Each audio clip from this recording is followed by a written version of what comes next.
Bora analisar o treino de posterior de coxa e glúteos com complemento de quadríceps do nosso atual Mr. Olympia da Open, né? O Derek Lunsford, que é um atleta excepcional, né? Teve um crescimento absurdo. E não é por pouco. Olha a estrutura do treino deles. Galera, eu quero que vocês observem que as análises que eu trago aqui são muito objetivas para vocês entenderem que todos os atletas buscam um treino mais objetivo, mais específico, sem muita firula. E não é diferente com o Derek. Olha só a estruturação do treino dele. O primeiro exercício ali, ele entra numa mesa flexora. A mesa flexora, como todos sabem, tem um foco predominante no posterior de coxa. É um exercício praticamente isolado posterior de coxa. Não vou falar totalmente isolado, porque tem participação dos gastrocnêmios também nessa flexão da articulação do joelho, tá? É um exercício com foco no posterior de coxa, principalmente da porção mais distal, mais próxima do joelho, tá? Vocês notem que ele tem um controle de movimento do começo ao final da série muito bom, e ele consegue fazer o movimento completo sem compensar muito com o quadril. É natural você ter esse joguinho do quadril ali, principalmente conforme vai se aproximando da falha. E ele mantém a amplitude completa da fase excêntrica e concêntrica para ter a máxima ação em cada repetição, tá? Então vocês notem que ele tem um joguinho de quadril conforme vai se aproximando da falha, aumenta um pouquinho mais, mas dentro do aceitável para ele conseguir extrair mais do exercício e manter a tensão em cima do posterior de coxa.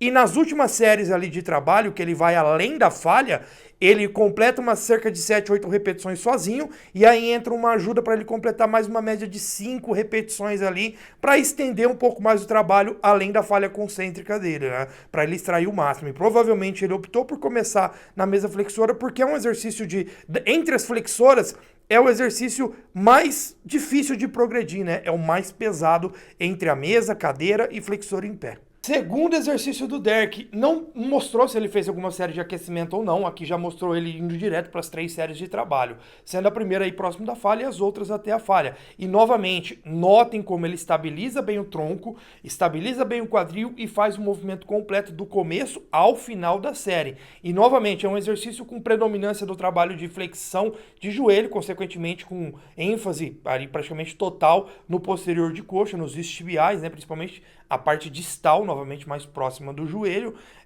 e também com participação dos gastrocnêmios ali das panturrilhas, né? E vocês vão notar que ele usa amplitude completa, conforme ele vai se aproximando da falha, é natural ele buscar uma aceleração do movimento. Por quê? A aceleração ela tem relação com a produção de força. Então, conforme o músculo vai fadigando, ele vai aumentando a produção de força, consequentemente acelerando esse movimento e compensando um pouquinho no jogo do quadril ali para tentar extrair mais repetições ali do movimento, tá? Não precisa ser um robô e se manter totalmente estático no movimento. Ele tem uma estrutura muscular muito forte, glúteos que estabilizam bem o quadril, coxas muito fortes, então mesmo ele compensando um pouco o quadril, ele consegue manter uma boa ênfase de trabalho no posterior de coxa, graças a esse domínio técnico dele. Então é natural dar uma arrombadinha, desde que tenha domínio e consciência para fazer essa arrombadinha de uma forma consciente e inteligente, e não extravagante e todo errado, tá? E ele não se inclina para frente, ele mantém o tronco na mesma posição que ele começa o movimento, sem compensar para frente ou muito para trás,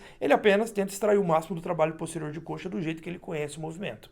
Terceiro exercício e o mais importante, terceiro e último exercício do trabalho de posterior de coxa do Derek. E olha como o posterior de coxa dele é poderoso. E ele não fez nenhum invencionismo, não inventou demais, um volume moderado posterior de coxa. E aqui no Stiff Leg Deadlift vocês vão voltar algumas coisas muito importantes. Primeiro, não precisa descer até a barra bater no chão. Você vai descer até o tronco ficar quase paralelo com o solo, tá? Até o tronco fazer uma média de 80 graus aí já é o suficiente para você alongar bem. E um detalhe, o Stiff Leg Deadlift, você mantém o joelho estendido. Não muito estendido, mas você vai ver que a estabilização da articulação do joelho dele se mantém estendido e não há movimento de flexão e extensão. Ele desce, olha como alonga bem o posterior de coxa dele, e aí ele sobe, não só tracionando o posterior de coxa, mas tracionando o glúteo. Então é um exercício que tem uma predominância sim no posterior de coxa, mas se bem executado, você consegue também aumentar muito bem a solicitação do trabalho do glúteo máximo, que é o principal motor primário da extensão do quadril. Então ele tem um exercício aqui que tem um foco no posterior de coxa e já tem um bom trabalho também do glúteo máximo. Notem como a coluna dele está sempre ereta, não há nenhuma curvatura fora do padrão fisiológico da coluna, estabilização muito boa, ele usa o cinto para estabilizar bem o core também, e ele vai progredindo carga de série a série, assim como ele fez nas flexoras, tá? Conforme ele vai progredindo carga, ele vai trabalhando numa média de repetições de 10 a 12, na maioria das séries, principalmente nas séries de trabalho, e consegue manter um domínio técnico do começo ao final da série, alongando bem o posterior de coxa e comprimindo bem na fase concêntrica, tá? Então, o stiff leg deadlift tem uma predominância na posterior de coxa e glúteo máximo, principalmente nas fibras mais proximais do posterior de coxa e nas fibras um pouco mais distais do glúteo máximo, tá? Lógico, aciona toda a extensão do músculo, mas o torque maior estão nessas posições desses grupos musculares. Em seguida, o Derek ele segue para uma abdutora. Não deu para ver quantas repetições ele fez, provavelmente deu mais de 20 repetições, porque a abdutora é uma máquina naturalmente leve, né? Por mais que você... Ainda mais um cara forte como ele, que zerou a máquina. Então ele fez ali 3 séries de trabalho indo ali na falha. Vocês vão notar que ele não se inclinou para frente, nem para trás, não fez nenhuma mudança de posição do quadril, da flexão do grau de flexão do quadril. Manteve o movimento tradicional, né? Que é o apoio na lateral da coxa, ali um pouco na parte mais distal da coxa, para você ter um braço de momento do movimento maior, consequentemente gerar maior sobrecarga, por mais que a máquina é leve, ele posicionou mais distal ali para você conseguir tornar o movimento mais pesado, né? E ele sempre afasta muito bem, faz uma abdução de quadril muito boa, ele não faz movimento curto, ele tenta abrir bem o máximo que ele consegue para comprimir bem o glúteo. E esse movimento tem sim o trabalho do glúteo máximo, mas também tem um bom trabalho das fibras do glúteo médio. Então ele tem um trabalho, ele já entrou para o trabalho de glúteo, ele saiu do stiff leg deadlift, que já tem um trabalho forte de glúteo máximo, né? Entrou para o trabalho de abdutor aqui, que é um trabalho que tem um trabalho de glúteo máximo, mas também do glúteo médio. Lembrando que o stiff leg deadlift, para as meninas aí que têm dificuldade na parte baixa do glúteo, é um excelente exercício. Então, notem a continuidade do treino de glúteos dele, como é uma seleção de exercícios muito boa para quem quer trabalhar de forma bem completa o glúteo, tá? E olha a estrutura física dele, né? Então, ele tem ali um direcionamento de treino que completa muito bem o trabalho muscular dele. Depois da abdutora, ele segue para o agachamento búlgaro. Não dá para saber ao certo se ele fez de 3 a 4 séries, porque vai mostrando, alternando entre as pernas, e ele descansa. Ele faz uma série para um lado, dá uma descansada, depois faz uma série para o outro, descansa, mas deu uma média de 3 a 4 séries ali. Primeira série, normalmente ele entra com uma série intermediária ou próximo da falha. Em seguida, ele tende a progredir a carga e buscar a falha ali, mas sempre com técnica do começo ao final do treino. Do começo ao final de série a série, tá? No agachamento búlgaro, você tem um forte trabalho glúteo máximo, e você também tem um trabalho muito bom também do quadríceps. Então, aqui ele começou com o posterior de coxa isolado, veio com complemento de trabalho de glúteo máximo no stiff leg deadlift, entrou para um isolado de glúteo, que foi a abdutora, agora ele veio para um trabalho multiarticulado que entra com o trabalho de glúteo máximo principalmente e também com o trabalho de quadríceps. Então notem como ele fez essa transição de forma inteligente. Isolado posterior de coxa para extrair o máximo posterior de coxa, e stiff leg deadlift, que além do posterior de coxa você tem um trabalho complementar de glúteo, aí ele entra em glúteo isolado e faz uma abdução para ter um trabalho também das fibras médias do glúteo. Em seguida ele vem de novo para o glúteo máximo, só que jogando também trabalho para o quadríceps, complementando o volume de trabalho para o quadríceps nesse agachamento búlgaro. E ele segura um halter em cada mão, que no final ele consegue uma boa estabilidade, uma boa amplitude, então não há problema segurar na mão contra a lateral da coxa que está executando, ou um halter em cada mão sem problema nenhum, desde que você consiga uma boa amplitude da articulação do quadril e também uma boa amplitude da articulação do joelho para você ter uma boa participação do quadríceps. Agora, provavelmente, por ele estar com o quadríceps já meio fadigado, por mais que ele não fez muito trabalho de quadríceps, mas no agachamento búlgaro houve uma participação bacana do quadríceps ali, ele opta para ir para novamente um exercício isolado de glúteo, que é a elevação pélvica, que é um exercício fortíssimo para o glúteo máximo.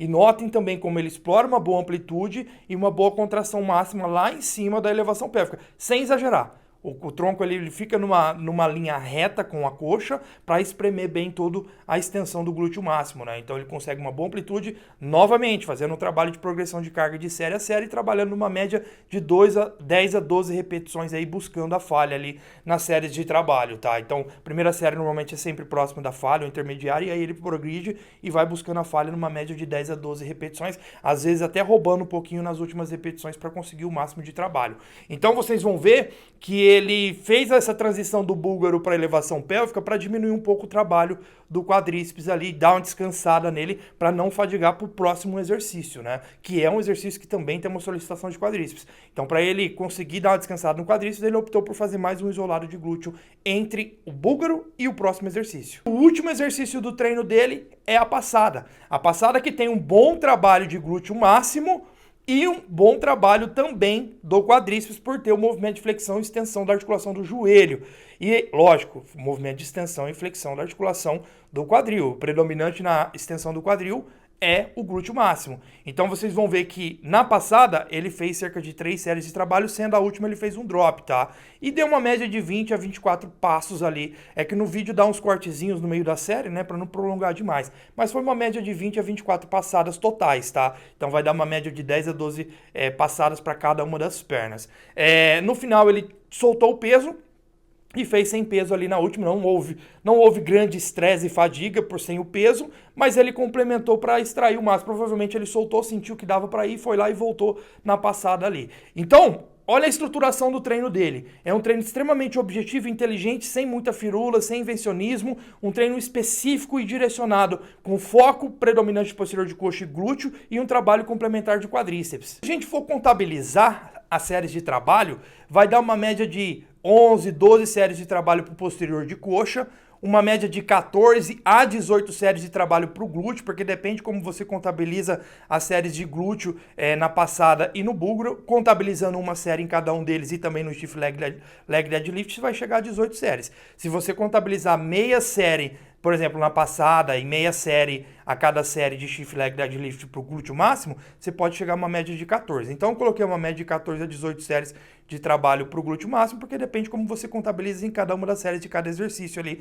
multiarticulado que tem a participação do glúteo máximo, tá? E lógico, os isolados você conta uma série completa para o glúteo. E você tem um trabalho complementar de uma média de 7 séries pro quadríceps graças ao búlgaro e à passada. Então ele conseguiu dar um ótimo trabalho posterior de coxa, um ótimo trabalho para o glúteo e ainda complementou com um trabalho para o quadríceps. E provavelmente ele tem um outro dia da semana que ele treina mais especificamente o quadríceps, né?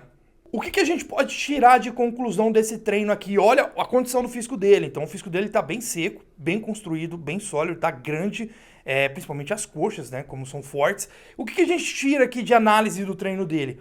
Um treino simples, um treino objetivo, porque o posterior de coxa não é um exercício que tem muitas opções, muitas variações, então ele opta pelo básico, ele começa pelos isolados, que é a mesa e cadeira flexora, que trabalham mais a porção distal do posterior de coxa. Depois que ele já fadigou bem nesses dois exercícios, extraindo bastante de série a série, sem enrolar demais em séries de aquecimento intermediária, progredindo carga de série a série ali, ele segue para um stiff leg deadlift, que além de um bom trabalho de posterior de coxa, principalmente na porção mais proximal, ele também tem um bom trabalho do glúteo máximo, principalmente a porção distal do glúteo máximo, ou seja, naquela parte baixa do glúteo e na parte mais superior do posterior de coxa com o stiff leg deadlift, além de ter um bom trabalho também dos eretores da coluna, né, por fazer esse movimento de levantar o tronco ali, mantendo uma posição bem ereta.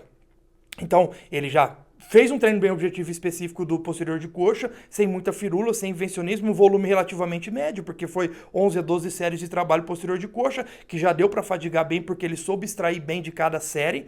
Em seguida, ele já começou o trabalho de glúteo no stiff leg deadlift, ou seja, finalizando o posterior de coxa já com o trabalho de glúteo, em seguida ele vai para um exercício isolado de glúteo, que é uma abdução. Por que abdução? Porque se ele saísse direto do stiff leg deadlift para um búlgaro, pode ser que o glúteo máximo estaria bem fadigado. Então ele optou por fazer um movimento de abdução para trazer um trabalho também para as fibras do glúteo médio, deu uma descansada, entre aspas, do glúteo máximo, assim, né? Não vou falar tanto porque na abdutora também tem um trabalho do glúteo máximo. E aí ele foi pro búlgaro. No búlgaro você já entra com o quadríceps trabalhando e mantém o trabalho também do glúteo máximo. E aí você tem um impulsionamento do quadríceps pela flexão e extensão da articulação do joelho e um ótimo trabalho do glúteo máximo. Vocês vão ver que no exercício de glúteos, ele traciona muito bem o glúteo em cada uma das séries. Então ele tem uma consciência corporal para ativar bem o glúteo muito boa, tá?